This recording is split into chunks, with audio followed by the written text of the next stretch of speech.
Víctor, muy buenas tardes, ¿cómo estás? Hola, buenas tardes. Pues aquí, digamos que disfrutando el descanso y haciendo adobes, como siempre sucede, y contento de compartir con el público que nos escucha, contigo, mi querida Adriana, con Guadalupe Cabrera y con Ricardo Ravelo, que me parece que ya también se está por conectar. Un saludo para todos en esta Semana Santa. Gracias, Víctor Ronquillo. Guadalupe Correa, ¿cómo estás? Muy buenas tardes. Además, creo que nos agarré de vacaciones algunos, bueno, de descanso, ¿verdad? Más o menos, no tanto, ¿No?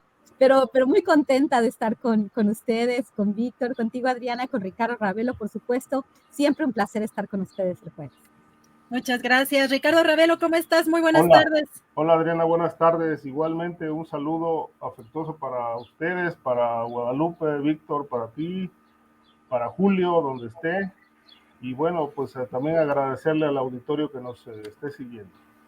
Gracias, Ricardo. Pues en este Jueves Santo, que pues de verdad hay muchos temas, no bajó mucho la información. Guadalupe Correa, me gustaría empezar contigo. No sé si te late platicar, empezar con este tema de esta propuesta que tiene el padre Alejandro Solalinde, reconocido activista en favor de los derechos de los migrantes, que ha tenido una trayectoria importante y que últimamente en este sexenio ha estado vinculado pues de una u otra forma al gobierno del presidente López Obrador y que ahora propone la desaparición como tal del Instituto Nacional de Migración y la creación de una coordinación pues que estaría incluso pues alejada de lo que es actualmente el Instituto Nacional de Migración. ¿Cómo has visto este tema, esta propuesta del padre Alejandro Solalinde? Mira, Adriana, es una cuestión, pues, es una propuesta en algún sentido interesante. ¿Por qué? Interesante porque se reconoce que el sistema migratorio mexicano está roto, que hay que cambiarlo de raíz, que el Instituto Nacional de Migración ha sido un nido de corrupción, de extorsión, de malos manejos administrativos, unos problemas que lo hemos visto en todos estos años. Recuerdo desde la época calderonista, ¿no? Los trabajos y, bueno, todas las denuncias sobre el actuar del Instituto Nacional de Migración en todos sentidos, ¿no? No solamente estoy hablando de los agentes que están en tierra, pero también de las autoridades en los diferentes estados a altos niveles, ¿no? Cecilia, el papel tan tremendo de Cecilia Romero en la era calderonista, ¿no? Después también durante el periodo de Enrique Peña Nieto y ahora con Andrés Manuel López Obrador. Creo que hubo muchas denuncias. Los obradoristas, ahora obradoristas, antes parte de la oposición, pues siempre habían hablado en el sentido de que habría que reformar el Instituto Nacional de Migración, habían hecho denuncias y bueno, durante estos 5 años realmente no se ha hecho mucho. Hay que recordar la masacre de Camargo a principios del año 2021, todavía en pandemia, cuando casi 20, si no mal recuerdo, creo que fueron 19 migrantes de origen guatemalteco, fueron calcinados, acribillados, una centena de balas en los cuerpos, quemados, fue una cosa tremenda. Se culpó o se vinculó de alguna forma, porque no solamente ellos, a los GOPES, a estas fuerzas policiales especiales, estatales, que les cambió de nombre Francisco Javier García Cabeza de Vaca, el exgobernador de Tamaulipas, y bueno, se les vinculó a esta masacre tan tremenda. Pero también se les retiró del puesto a varios agentes, si no mal recuerdo, 8 agentes del Instituto Nacional de Migración. Sin embargo, algo muy extraño sucedió cuando nos enteramos de la posible vinculación de los GOPES. El Instituto Nacional de Migración mismo, pues declaró, quiso que la investigación se cerrara por 5 años, ¿no? Y esto a mí me provocó una sorpresa muy importante, ¿no? Pues el cerrar esta investigación por 5 años, el reservarla por 5 años, pues fue tremendo. Luego, la tragedia de Ciudad Juárez, que vuelve a abrir la herida, pero el número de reportes de extorsión, de la participación corrupta y tremenda de los agentes del Instituto Nacional de Migración, pues abren de nuevo esta discusión. El padre Alejandro Solalinde ya había hablado de la creación de la Coordinación Nacional de Asuntos Migratorios y Extranjería. Pues sin embargo, en este sentido, pues se reconoce la necesidad de hacer esta ley. Pero por el otro lado, se mantiene el papel de los militares. Es como de alguna forma sí se van a involucrar a varios miembros de la sociedad civil, el padre va a tener un papel supuestamente honorario en este sentido.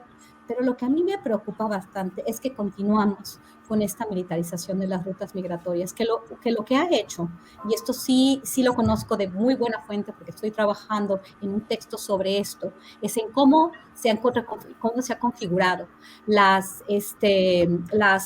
redes de coyotaje y la militarización de las rutas, la militarización de las labores pues de contención, tanto en las fronteras como en las rutas migratorias, la participación de la Guardia Nacional en este sentido, las Fuerzas Armadas en realidad, ya estamos hablando de esto, los mandos militares, pues supuestamente él dice que van a dejar de realizar estas tareas, ¿no? De realizar estas tareas. Sin embargo, también se va a llamar a ellos a la mesa. Yo no estoy muy segura qué es lo que va a suceder, porque se ha hablado, todavía no sabemos bien, ¿no? Si realmente se va a eliminar, ¿no? Con esta creación de esta coordinación, se va a eliminar el papel de los militares, se va a traer a sociedad civil, se va a limpiar, se va pues hacer una limpia real del Instituto Nacional de Migración, me parece muy interesante, ¿no? Sin embargo, sigue la Guardia Nacional y las Fuerzas Armadas, los derechos humanos, la CONAPRED, todos ellos van a estar pues formando parte de esta coordinación. Ahí no estoy tan segura cómo va a funcionar, pero vamos a ver, creo que el padre Solalinde tiene un trabajo importante, pero bueno, y él dice que los militares van a dejar de realizar estas tareas de la estrategia migrante, con las que ha estado él de alguna forma de acuerdo en estos últimos años, y bueno, que han hecho que se vuelvan tan sofisticadas estas redes de coyotaje, ¿no? La militarización a nivel global ha generado esta sofisticación de las redes de coyotaje y bueno, muchos de los peligros, porque estas redes son muy sofisticadas y son descentralizadas, ¿no? Vamos a ver de qué se trata, pero sí, van a sentar a la mesa, porque la coordinación, va a haber representación de iglesias, de academia, pero de Guardia Nacional y Fuerzas Armadas. No entiendo por qué siguen poniendo a la mesa a las Fuerzas Armadas y a la Guardia Nacional. ¿No van a tener papel o sí? Ahí es donde no estoy muy segura. Pero bueno, vamos a ver cómo siguen y en realidad en qué termina esto y si realmente se va a hacer un esfuerzo ya a finales del gobierno. Gracias, Guadalupe. Víctor Ronquillo, te preguntaría, ¿también hay un riesgo?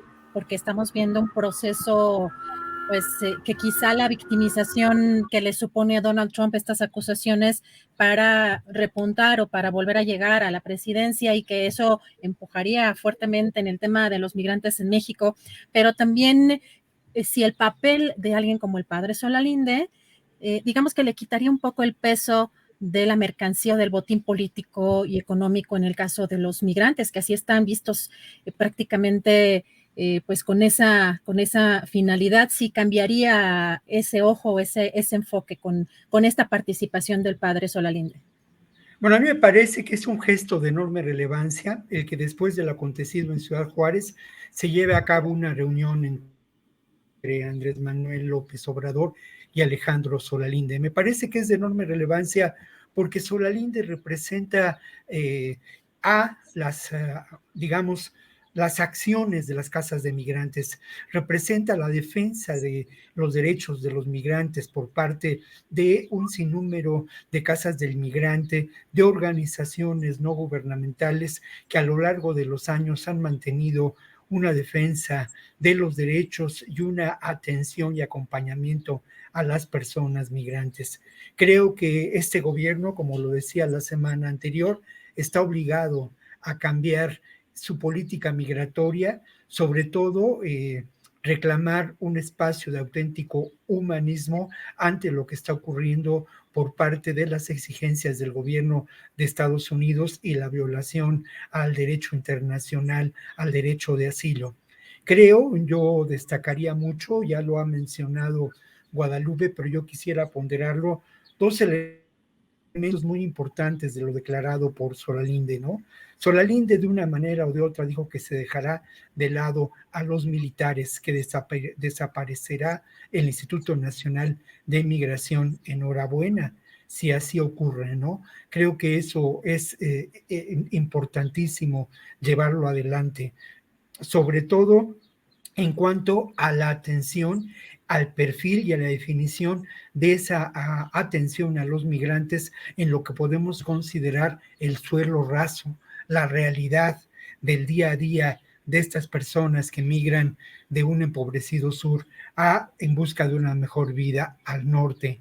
Lo otro que destaco de lo declarado por Solalinde al salir de la reunión con López Obrador es que precisamente se dará espacio en esta reflexión, en esta coordinación y en estas acciones a este sector tan importante de las casas del migrante y las distintas organizaciones no gubernamentales, las universidades que se han ocupado de este tema, ¿no? Y creo que esto, sin duda, son buenas noticias ahora y es obvio que se afectarán enormes intereses, porque al final de cuentas, como lo señalaba Ricardo Ravelo la semana anterior, pues se ha conformado una verdadera mafia que opera en términos del tráfico de migrantes, de la trata de personas, no solamente al interior del Instituto Nacional de Migración, sino como parte de una estructura criminal que abarca diferentes espacios en los que están involucradas distintas instituciones de seguridad. Me parece muy importante retomar esta perspectiva. Yo me preguntaba cuál era la labor de Francisco Garduño al frente del Instituto Nacional de Migración la semana pasada, sino el continuar, el llevar adelante un proyecto de militarización de las fronteras que hacía un contraalmirante dirigiendo el Instituto Nacional de Migración en Ciudad Juárez o la delegación del Instituto Nacional de Migración.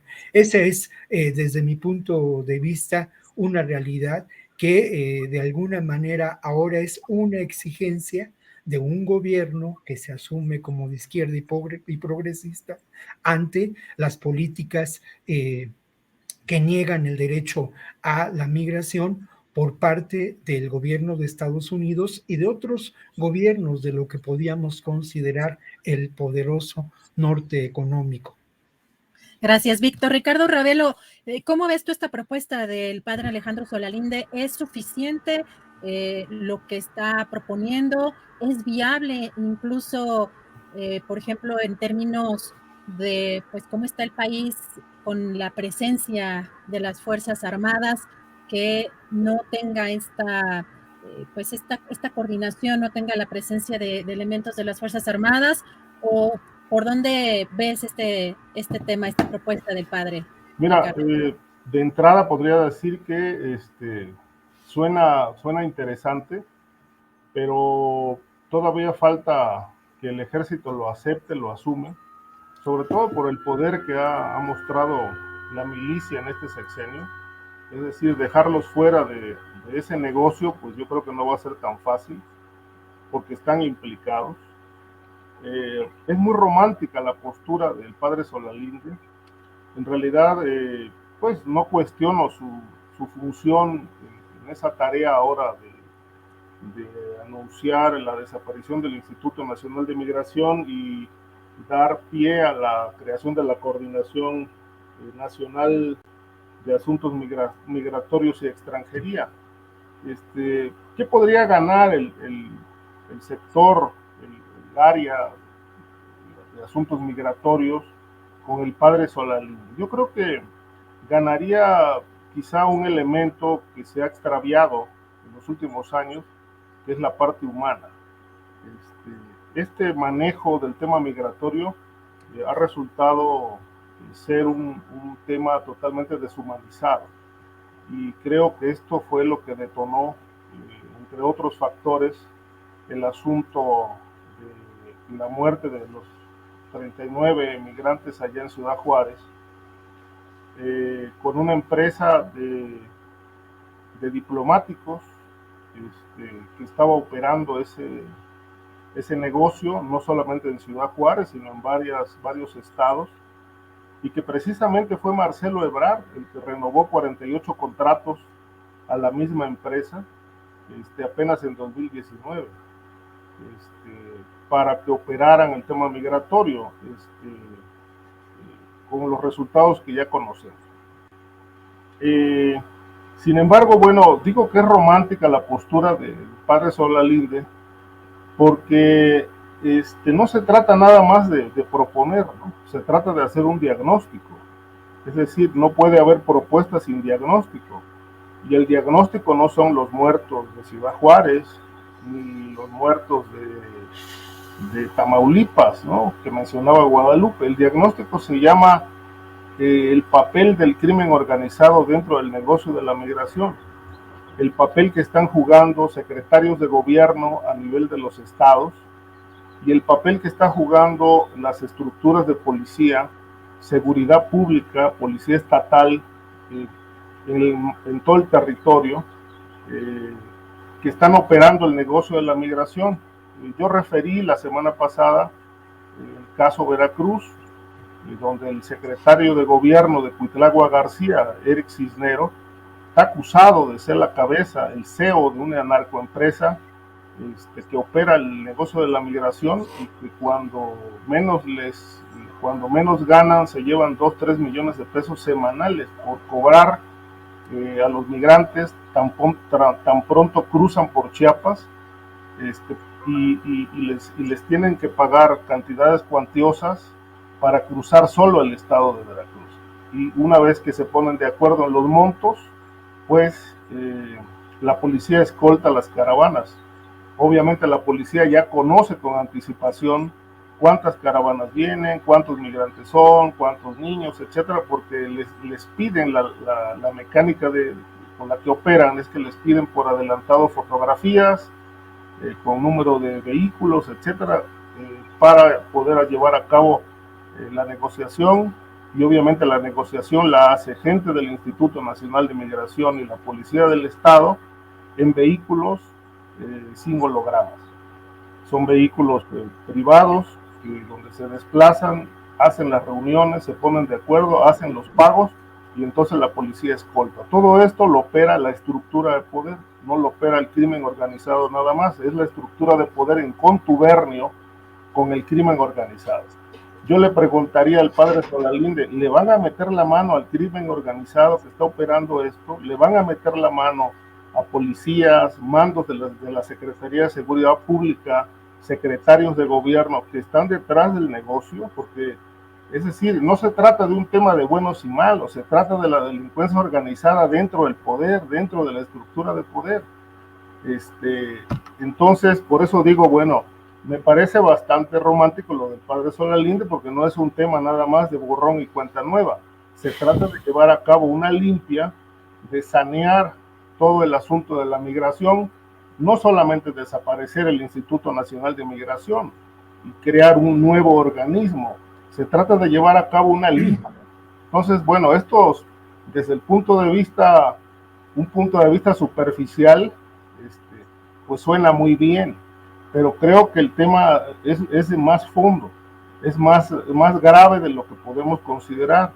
Y no es un tema solo de malos tratos, que también por supuesto repercute mucho porque se trata de la parte humana, se trata de seres humanos, no, se trata de la corrupción institucional que obviamente no se ha podido combatir y que ha llevado a este asunto del manejo de los migrantes a ser un botín de políticos y criminales.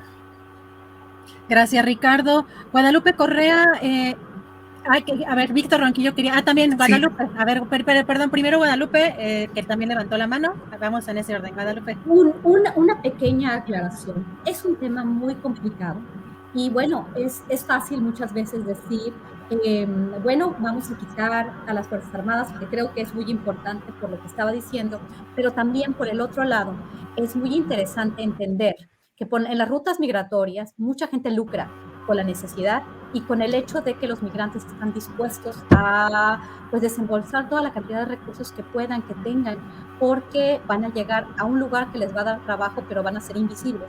Entonces, por un lado, creo que las casas de migrantes han hecho un gran trabajo, pero también hay actores muy oscuros que han lucrado con estos personajes. Algunos organizadores de caravanas que han puesto a los migrantes en gran peligro y hay un tema muy complejo en cuestión de organización. También tenemos que tomar esto en cuenta. Creo que el Estado de Derecho, realmente la lucha contra la impunidad, que en México desafortunadamente todavía tenemos una debilidad en el marco institucional muy importante, grados de impunidad muy grandes. Y entonces, por más que se trate de reformular, si no resolvemos los problemas de raíz institucionales de Estado de Derecho, vamos a continuar promoviendo que ahora no van a ser los agentes del Instituto Nacional de Migración, pero van a ser los actores que participen dentro de las rutas migrantes, inclusive algunos malos actores que se infiltren en las redes de apoyo a los migrantes. Gracias, Guadalupe. Ahora sí, Víctor Ronquillo, querías decir algo. Bueno, lo primero es que a mí me parece que considerar la posición de Alejandro Solalinde como una persona ingenua, más que romántica, el romanticismo sería otra cosa, como una persona ingenua es francamente desconocer lo que ha sido la labor no solamente de Solalinde, sino de todas estas instituciones, las casas del migrante, diferentes organizaciones no gubernamentales, universidades, muchos periodistas que nos hemos involucrado a fondo en este tema. Y si algo hemos logrado, y perdón que hable en plural, a lo largo de décadas y décadas de trabajo, es precisamente tener un diagnóstico muy claro de lo que ocurre. Esto que dice Ricardo no es nuevo, lo conocemos desde hace años, sabemos cómo operan. El tema ha sido que no ha existido una voluntad política para acabar con este elemento fundamental de la economía del delito en este país. Y no ha sido posible hacerlo precisamente porque existen complicidades que se extienden del poder criminal al poder político, que se confunden. No hay la menor duda, pero creo que en este momento y ante las circunstancias, la única opción que existe es precisamente la de transformar esta realidad y buscar una nueva realidad en términos del manejo de la realidad migratoria a partir precisamente del diagnóstico, de la experiencia, de la práctica amorosa de muchas de las personas que se encuentran en la casa del migrante. Solalinde, por otra parte, si hay alguien que ha enfrentado a estas redes de corrupción terribles, a estas mafias criminales ligadas al poder político en Veracruz, es Solalinde. Fue perseguido, fue amenazado, hubo intentos de prenderle fuego a la casa del migrante que él dirigía. Entonces, creo que resulta muy cómodo y muy sencillo colocarse en una posición de decir, bueno, pues hay buena voluntad y pues hay muy buena voluntad y hay voluntad política, porque al final de cuentas hay una exigencia y un reto, otro más, para un gobierno que asume posiciones de izquierda y progresistas. Así es, y precisamente de eso se trata, ¿no?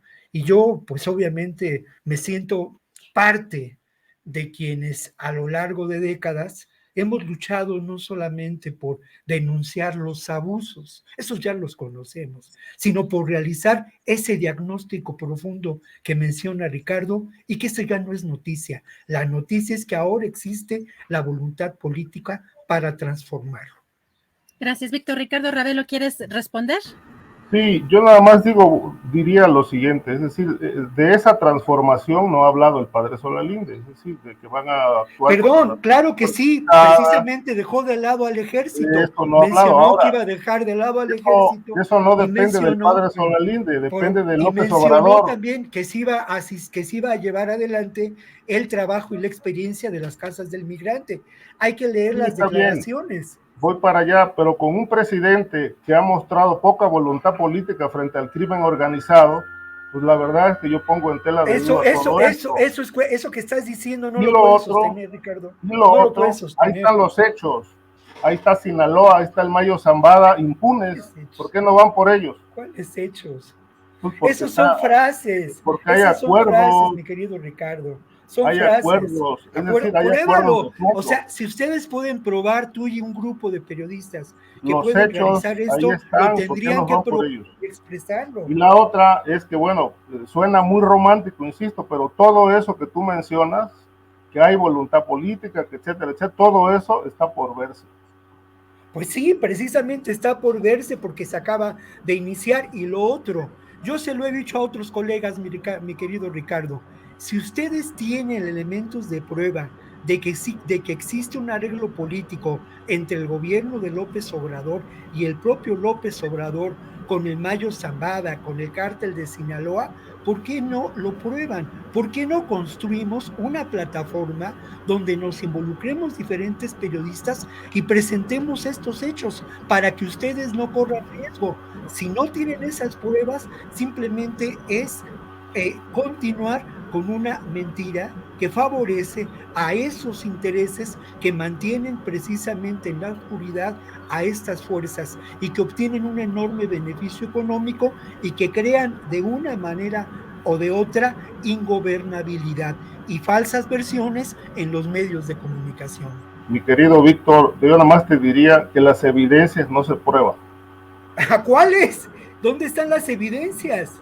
¿Dónde están las evidencias, Ricardo? Bueno, yo creo que tendrías que ir al oculista a cambiar. A ver, ¿dónde están?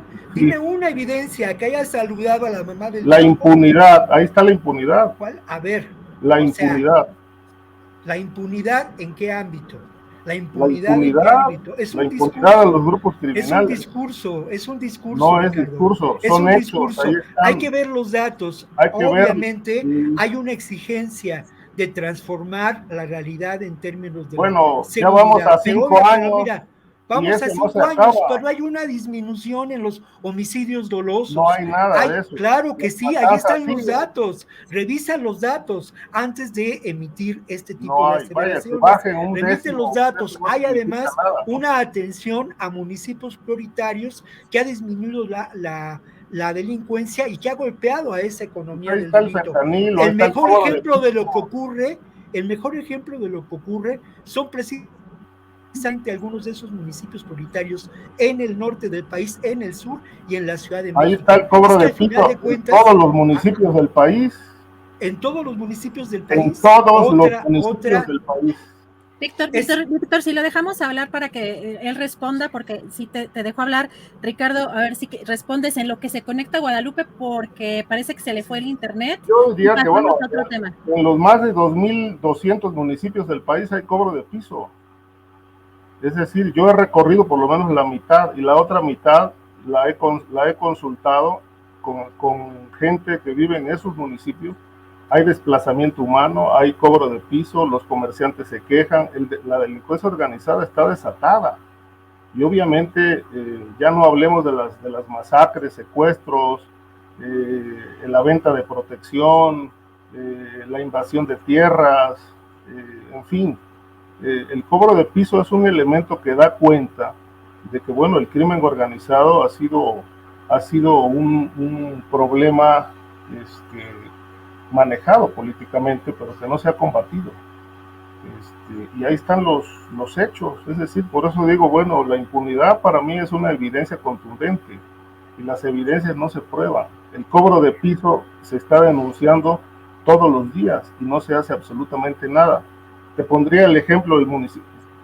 Cuando tengas oportunidad, ve al municipio de Lubianos, aquí en el Estado de México. Es decir, no hay un solo comerciante. Yo lo visité en octubre del año pasado. No hay un solo comerciante en ese municipio que no pague piso a la familia michoacana. Y hay denuncias en secreto, porque no lo pueden denunciar abiertamente porque los matan, cartas a la presidencia de la República donde les están denunciando al presidente el cobro de piso, los secuestros, les piden hasta que suban les suban los precios de los productos para que puedan pagar el piso. Y están todos, no se salva nadie, hasta los taqueros. Eso no es una evidencia. ¿Y por qué no se hace nada? Porque bueno, el presidente ha sabido manejar esto, es decir, ha llevado la política. Hay quienes han administrado el problema, hay otros que se han olvidado del problema y hay muchos que se han sumado al negocio. A ver, Víctor, no sé, pasamos ya a otro tema para que nos dé tiempo o quieren continuar? Yo solamente dos comentarios muy breves. Entonces, bueno, hagámosle caso a los republicanos y traigamos a las fuerzas de Estados Unidos para que controlen al terrorismo de los narcos, para que tomen prisioneros a los políticos de este país. Hagamos eso y se acaba el problema. Es que es eso justamente, es decir, Víctor. En el fondo de todo, la narrativa que ha prevalecido es esta. Ya ha ocultado muchas realidades, ya ha ocultado lo que es fundamental. En este gobierno ha habido un cambio de paradigma en relación a la guerra del narco, un hecho fundamental y político. Ha también cambiado, sin duda, la estrategia de seguridad.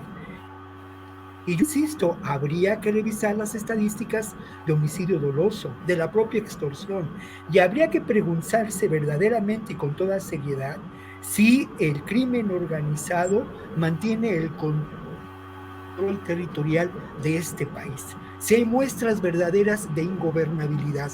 Lo otro es esa narrativa que conviene a esos intereses que quisieran mantener la guerra del narco y legitimar la violencia y legitimar esa estructura de seguridad para control territorial que beneficia a nuevas expresiones del imperialismo, no solamente en Latinoamérica, sino en todo el mundo. Hay una cuestión ahí, yo diría nada más que más allá de estadísticas y más allá de narrativas, que no se me hacen más que poses, yo creo que como periodistas tenemos que partir de hechos. Y yo no hablo de estadísticas ni hablo de narrativas, hablo de hechos, datos. ¿Dónde están? Si ahí los tienes sobre la mesa,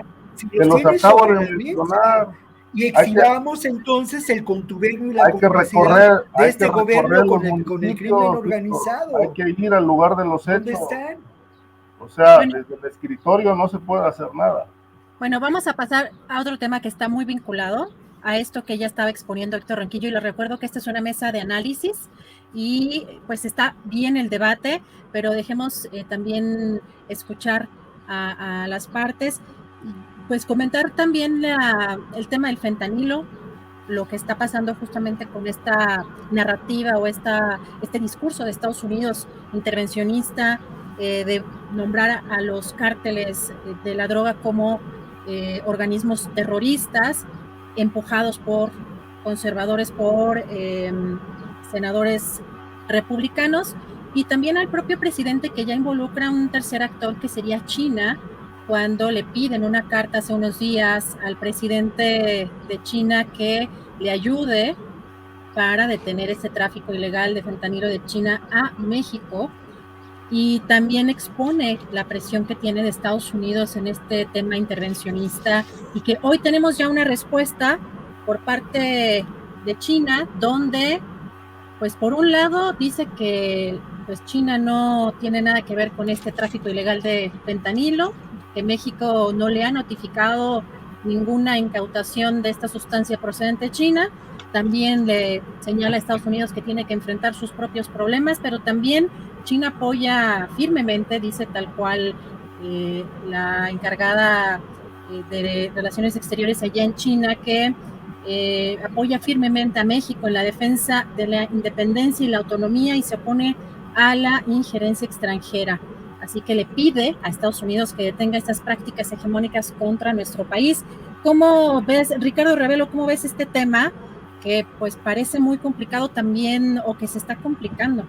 Sí, mira, esto está bastante empañado por el tema político, porque la problemática de México no es nueva en el tema del narcotráfico y cómo se ha protegido este negocio desde el poder político. Estados Unidos lo sabe.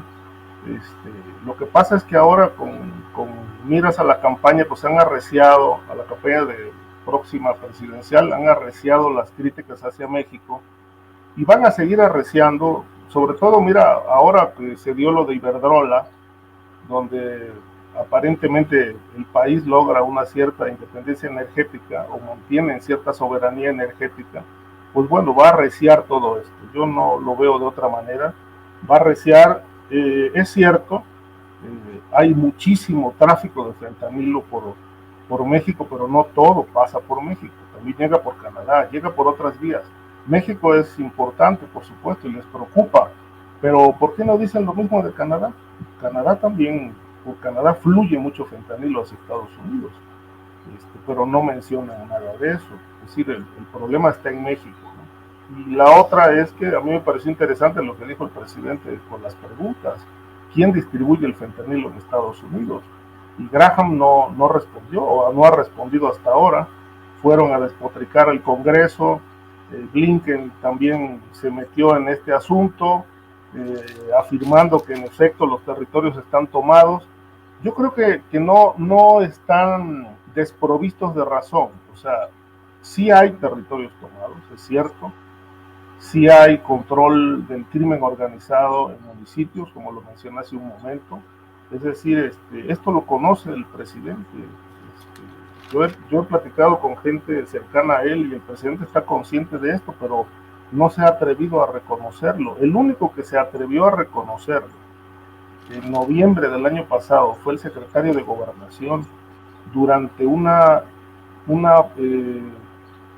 comparecencia o charla que tuvo en el Congreso de Coahuila, donde aceptó, y es el único funcionario que abiertamente ha aceptado.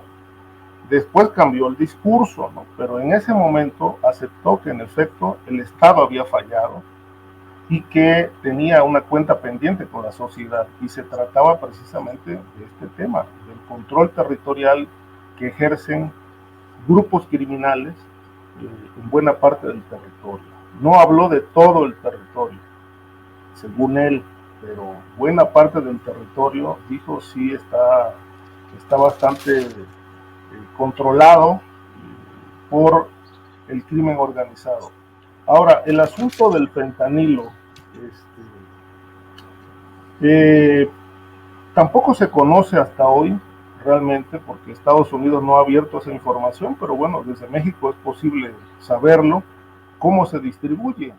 Es decir, es un tema que más allá de la polémica, más allá de que se use como un elemento de confrontación, yo creo que si ambas partes asumen y aceptan sus debilidades en este sentido y sus fortalezas, creo que se pudiera establecer una amplia y buena estrategia de cooperación para enfrentar el tema.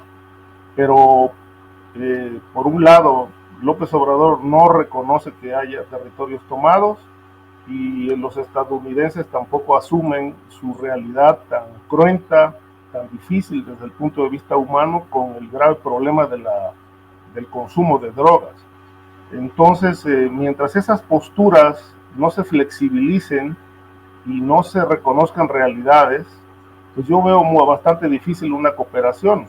Y creo que primero tendrá que pasar todo el proceso electoral, todo el proceso político, para que esas aguas se vayan asentando y ver con más claridad hacia dónde puede ir una política pública frente al fentanilo, digamos que sustentada, soportada por las propuestas de ambas partes, porque en ambos países hay problemas. Es decir, tan es cierto que en México los territorios están tomados, como también es cierto que en Estados Unidos hay grupos criminales gringos operando la distribución, el trasiego para que esta droga llegue a los consumidores. Gracias, Ricardo Ravelo. Víctor Ronquillo, tu opinión sobre este tema. Bueno, lo primero que quisiera es que nuestra audiencia reflexionara un poco sobre qué representa a Lindsey Graham, este senador republicano, ¿no? ¿A qué intereses representa? Creo que eso lo tenemos que tener claro, ¿no? Luego, sí hubo algunas de las respuestas de Lindsey Graham, se dio a conocer desde la semana pasada vía su cuenta de Twitter, y es curioso, ¿no? Él insiste en este tema de los territorios tomados y habla de Tamaulipas, de Sinaloa, de Guerrero y Michoacán. De manera singular no habla de ninguna, digamos, ciudad de Zacatecas o región de Zacatecas o alguna zona fronteriza del sur. El Comando Norte hablaba del 35%, creo, del territorio tomado por el crimen organizado.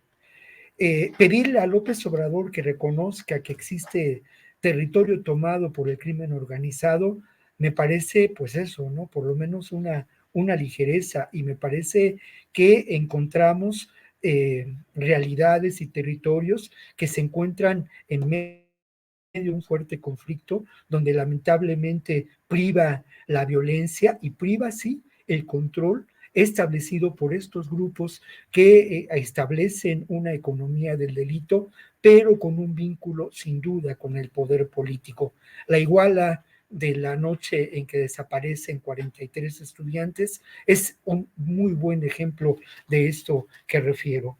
Luego lo otro que menciona a la pregunta que le hace López Obrador de quién opera el tráfico de drogas en Estados Unidos, Lindsey Graham dice que son los cárteles mexicanos y que se les está persiguiendo, ¿no? Y antes de ir a la respuesta que el gobierno mexicano da a esta respuesta, yo quiero citar lo que Lindsey Graham dice, que es pues ya parte de un discurso que conocemos, parte de un discurso que se da en el ámbito de las elecciones, pero es también parte de un discurso que sí nos debe a nosotros preocupar, sobre todo por el momento histórico en el que nos encontramos y por las transformaciones que más allá de lo que pueda decirse, se han logrado en distintos ámbitos en los últimos años en este país.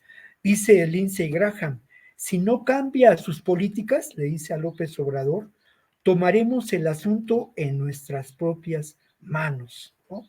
Y luego dice, quiero trabajar con ustedes como lo hicimos en Colombia, ¿no? Lidiando con el problema de la cocaína. Pues hay que recordar la iniciativa Mérida y el Plan Colombia, ¿no? Que es a lo que se refiere. Es curioso, al día siguiente responde el canciller Ebrard sobre el número de personas que han sido detenidas en Estados Unidos acusadas de narcotráfico en los últimos años. Y refiere un dato que es muy importante. Dice que el 86% son ciudadanos estadounidenses. Claro, existe una enorme desinformación, todo un discurso construido, toda una narrativa que significa precisamente el ofrecer solamente una versión de los hechos, el casarse con ella y a partir de ello seguir adelante sin una comprensión de fondo del problema, ¿no? Ahora, lo otro, a mí me parece absurdo, francamente, que no exista la información en nuestro país de lo que López Obrador le pide a China. ¿Cómo no puede haber información sobre las importaciones de fentanilo, sobre los puertos a los que llega? Es decir, porque al final de cuentas el fentanilo es una sustancia de uso médico y le pide López Obrador, según lo que yo entiendo en esa carta, que se informe a ello. A mí me parece que más bien, y hay una respuesta, pues me parece que inteligente en términos políticos de China, a esta posición donde López Obrador pues un poco coquetea con que también es un asunto de China y que entonces se están involucrando ya a las dos potencias que además dirimen otros muchos asuntos económicos y políticos. La posición de China, bueno, eso es un problema de Estados Unidos y de ustedes, lo cual me parece que tiene razón. Ahora, solamente recordar cómo detrás de el gran negocio del fentanilo está el gran negocio de no solamente del tráfico de drogas, sino de las sustancias médicas autorizadas. Hay una serie de televisión impresionantemente bien hecha que se llama Dopsic, que refiere precisamente este tramado entre el capitalismo y el negocio de la salud.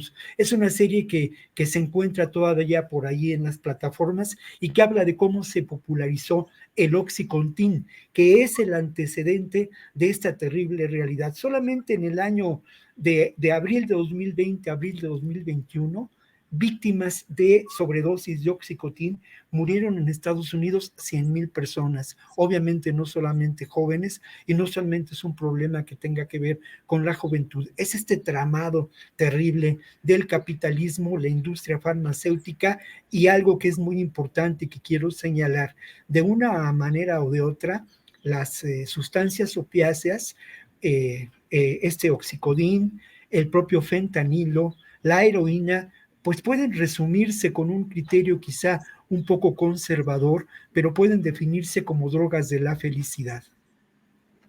Gracias, Víctor. Yo quisiera pues abordar ya el tema de García Luna, porque estamos ya unos 10 minutitos, creo que Guadalupe Correa no alcanzó a conectarse, se me hace que en donde está se le fue el internet definitivamente, pero Ricardo, sobre este tema de García Luna y la posibilidad de que tenga digamos, a la mano un nuevo, pues sí, un nuevo recurso para, pues, probar, no sé si su inocencia o tener pruebas, en este caso, para librar esta sentencia que estaría próxima. ¿Cómo ves este tema de García Luna en Estados Unidos y pues estos recursos que están poniendo el abogado o su abogado de Castro? Sí, pues también está por verse. Yo no sé si sea un recurso dilatorio para pues retrasar, no le veo el sentido, pero a veces los abogados actúan así, o realmente hay materia, es decir, hay elementos para poder revertir el juicio y que se haga otro juicio, que es lo que, según entiendo, es la tirada del abogado de García Luna, que se anule el actual y se abra otro. En realidad tendrían que ser pruebas verdaderamente contundentes para poder revertir pues todo lo que se dijo en el juicio. Es decir, son pues una veintena o más o menos de testimonios que coinciden en un punto central, que es el pago de sobornos para permitir el tráfico de drogas en favor de Sinaloa, cuando García Luna era secretario de Seguridad Pública. Es decir, fue declarado culpable de todos los delitos, con independencia de pues si hubo o no evidencias, pero bueno, el testimonio es prueba en Estados Unidos. De tal manera que, bueno, de acuerdo con las leyes de ese país y sus esquemas y sus formas y sus costumbres, pues García Luna es culpable y pues estaba previsto una sentencia para los próximos meses, junio según entiendo, y ahora pues se va a aplazar a septiembre. Por lo pronto el juez Kogan le dio entrada a este recurso, aplazando la sentencia.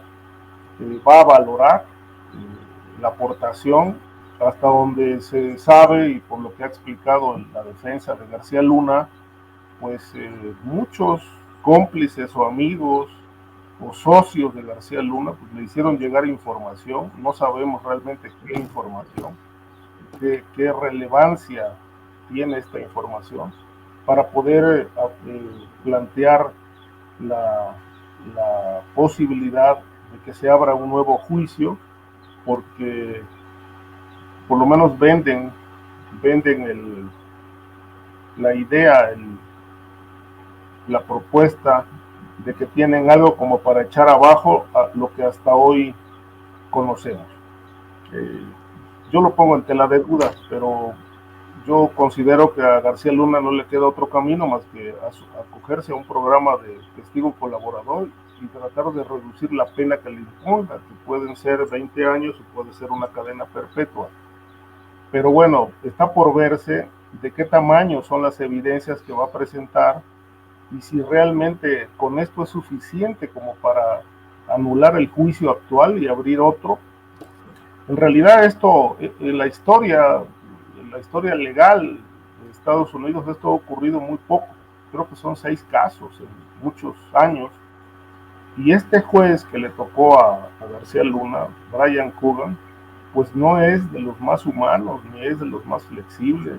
Es un juez considerado dentro del Poder Judicial estadounidense como de los más duros, inquebrantables. Por lo menos esa es la característica que se le atribuye en su biografía, en su haber como juzgador. Entonces no está fácil, no está fácil, y además es un juez que en su historia no tiene antecedentes de haber anulado juicios para abrir otros, como pretende ahora la defensa de García Luna. De tal suerte que, bueno, pues creo que ya despertó mucha curiosidad también ver, saber, conocer qué pruebas va a presentar y si le va a alcanzar para echar abajo este juicio que lo terminó condenando. Gracias, Ricardo. Víctor Ronquillo, ¿cómo ves este tema? ¿Encontrará algún recurso para dilatar de manera importante la sentencia? ¿Y cómo ves tú este tema? Bueno, creo que lo primero que habría que señalar es que en Estados Unidos la opinión pública, lo mismo que en México, nos preguntamos, ¿no? ¿Hasta dónde las agencias de inteligencia de Estados Unidos, las agencias de seguridad, sabían del actuar de García Luna y por qué lo permitieron? Eso me parece un tema nodal en este momento, ¿no? Lo otro tiene que ver, y bueno, que es un tema que además políticamente también fue expresado por diferentes integrantes del Partido Republicano en su momento. Lo otro es que en la petición que se hace por parte de la defensa a García Luna, se habla de que tienen ellos nuevos testimonios de exagentes del orden. Incluso así lo manejan, exagentes del orden, de una manera muy general, obviamente estableciendo que es lo mismo el policía que el agente de la DEA, el alto funcionario de un organismo de inteligencia. Y el gran tema, y hacia donde se alude, es si García Luna pudo haber actuado con la autorización de manera.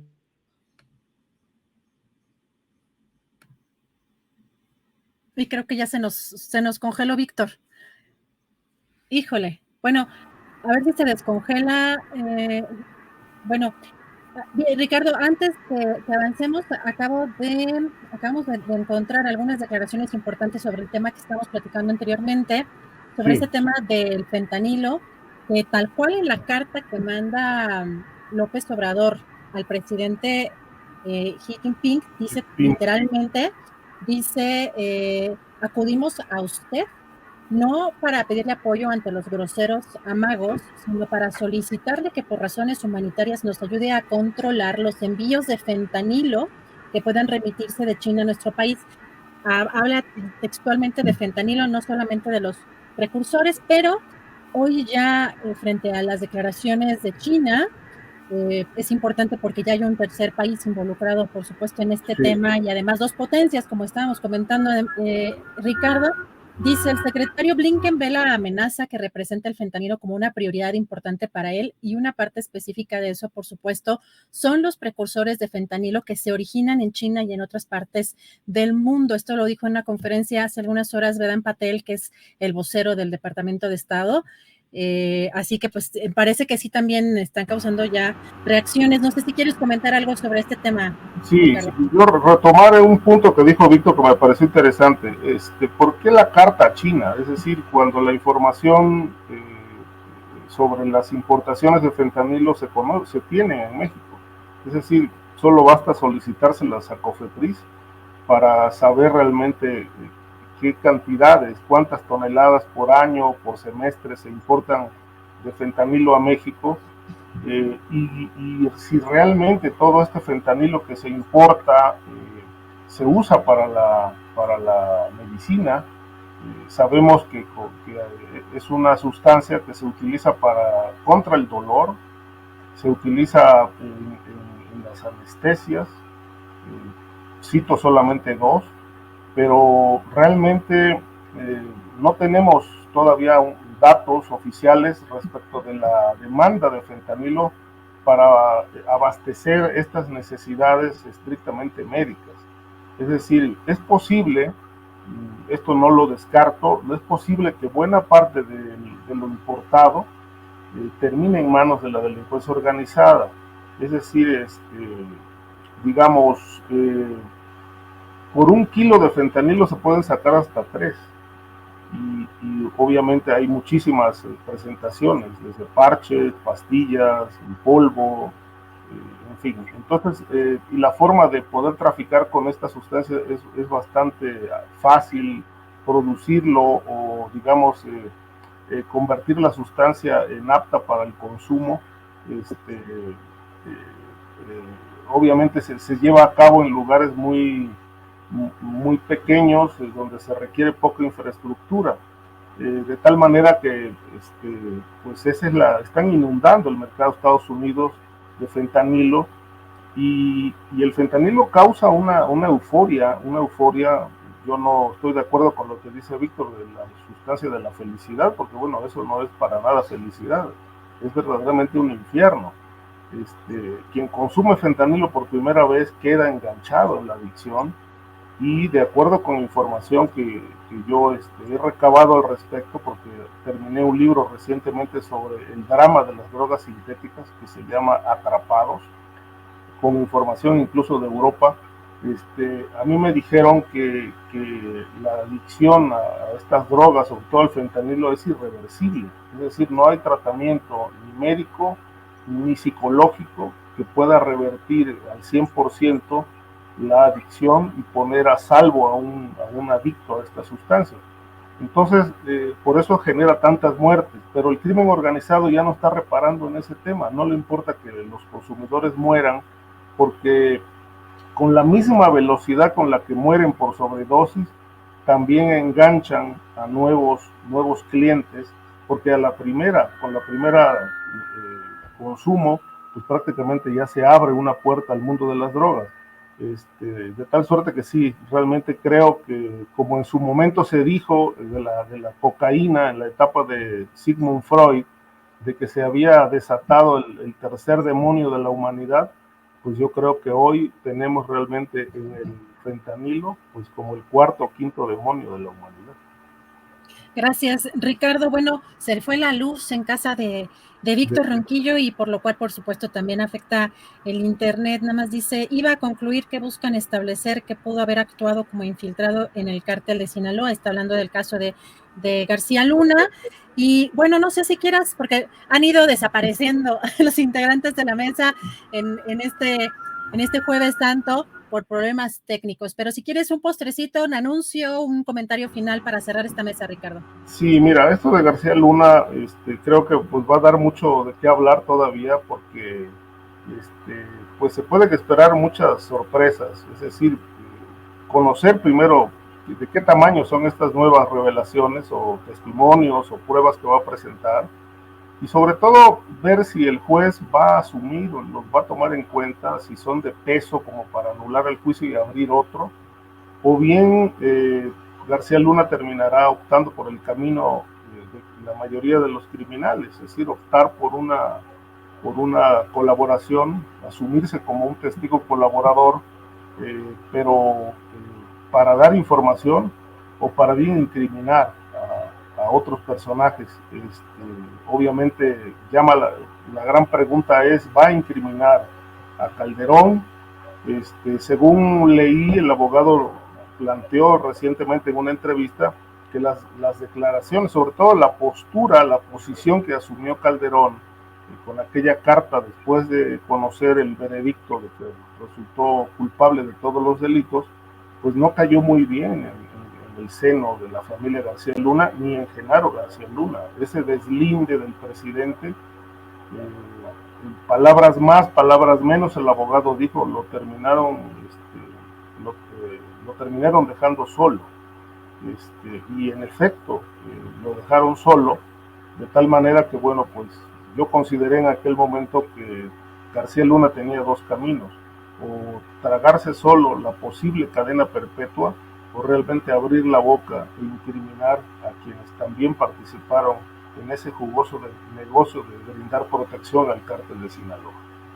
Ricardo, pues muchísimas gracias por la oportunidad de platicar contigo. Terminamos ya, no en mesa, sino entrevista, pero un saludo a nuestros compañeros que tuvieron problemas técnicos. No, igual. El próximo jueves, que descanses en estos días, si así lo tienes contemplado, y pues hasta la próxima semana, Ricardo. Tú también, muchas gracias. Un saludo para Víctor y Guadalupe. Ya nos veremos el próximo jueves para Julio, y gracias por la oportunidad de estar aquí cada semana. Gracias, Ricardo. Fuerte abrazo, Ricardo Ravelo, muchas gracias.